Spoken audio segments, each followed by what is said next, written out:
Hello. This is Carl Sussman. This is Insurance Hour. Thank you so much for being here and learning about your insurance, learning how to use it, learning how to save money, learning how to file claims. You are just learning everything insurance related. We've been going through listener emails today. If you've missed any of them, there have been some really good ones, then please go back and listen again. You can find us as a podcast. You can find us on YouTube. You can find us on iHeartMedia. You can find us pretty much everywhere.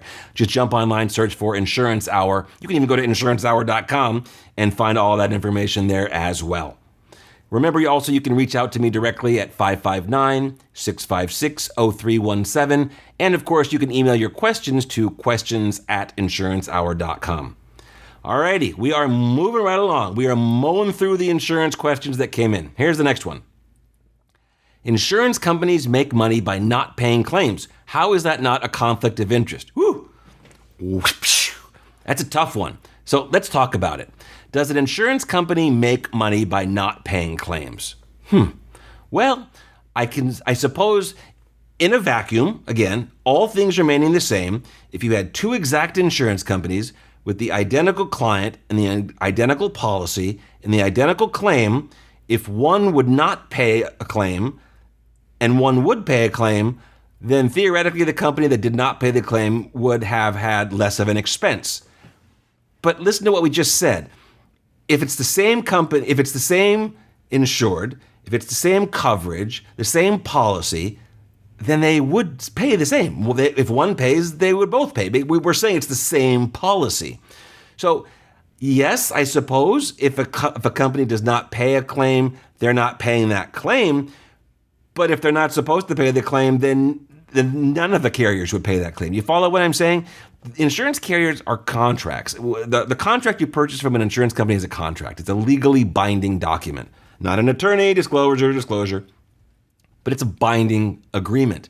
It's a promise between you and the insurance company. You promise to pay premium, and in exchange, they promise to pay a claim in the event you need one. And insurance policies, they say, must be created, and you must use them with the utmost good faith. Okay, which basically translates into let's give everyone the benefit of the doubt, right? So to say that an insurance company makes money by not paying claims, dollars and cents wise might be true, but there's an implication that they would be intentionally denying a claim that they should be paying because they want to make money. And that's the part that's not true. Insurance carriers, again, and we're talking in general, of course there are bad apples, of course there's fraud, of course there's all that stuff that goes on. There's fraud on insurance carriers, there's fraud on insurance clients. We're all people, unfortunately. You're going to see that on both sides of the spectrum if you look hard enough. My point is that an insurance carrier would love to just adhere to their exact policy, word for word. Not the spirit of the policy, just the policy. Because that's what they have actuarially put together. That's what they've decided they need X dollars in premium for. What happens is when we get into that gray area, when we get into that, well, it's saying this, but does it mean that?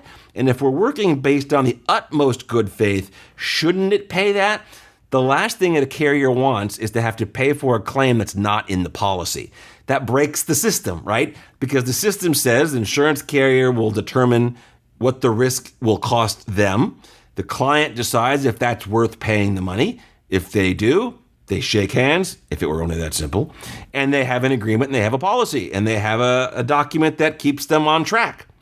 Unfortunately, it's not that easy. Not all policies are created equal.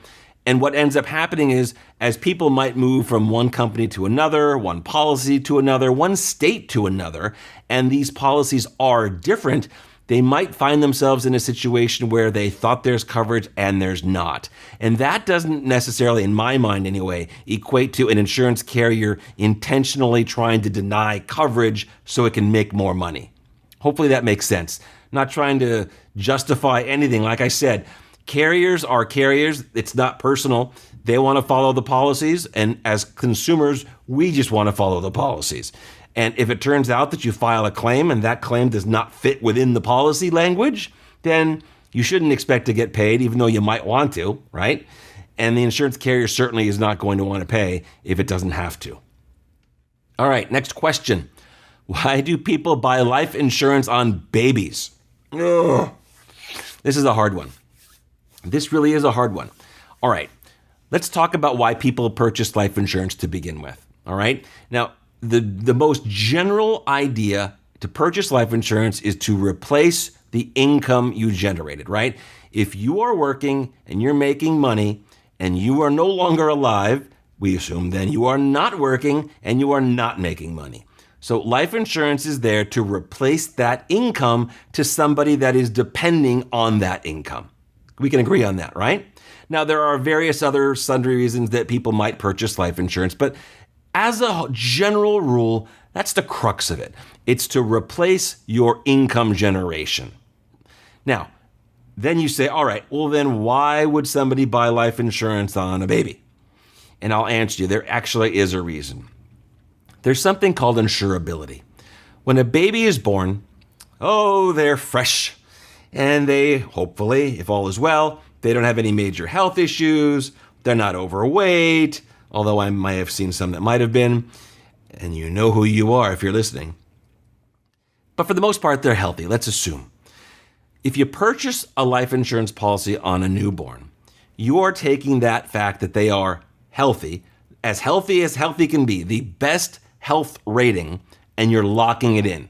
If you purchase a permanent life insurance policy on a baby, you can take that low exposure, that healthiest of healthiness, and lock it in, depending on the policy, for the rest of the baby's life.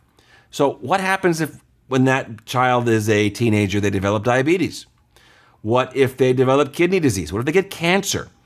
Well, they can't get insurance at that point because they have these significant health issues. So what are they going to do? Well, if they had a policy purchased on them when they were first born, not only do they already have an insurance policy, they have a preferred policy. Remember we said the best price, the best health rating, they already have it. So to answer the question, the only reason that I can personally think of, and I'm sure there are more, and I know that people that sell a lot of life insurance, they probably could write books on this. I'm just giving you my take on this. The primary reason that somebody would buy life insurance on a child would be to protect their insurability, meaning you want to have insurance in place for them because they might not need it today, but when they get older, they get married, they have kids of their own, they're generating income. What if they're uninsurable? What if something happens and they can't purchase a policy? In essence, you're taking out an insurance policy on getting an insurance policy by purchasing something when they're younger. And on that note, because that sounds funny as heck, let's take our last break for the day. And when we're back, we'll go through the rest of the questions. Thanks for watching. If you found this useful, please be sure to like and subscribe for more content. And don't forget, click here to watch the next video.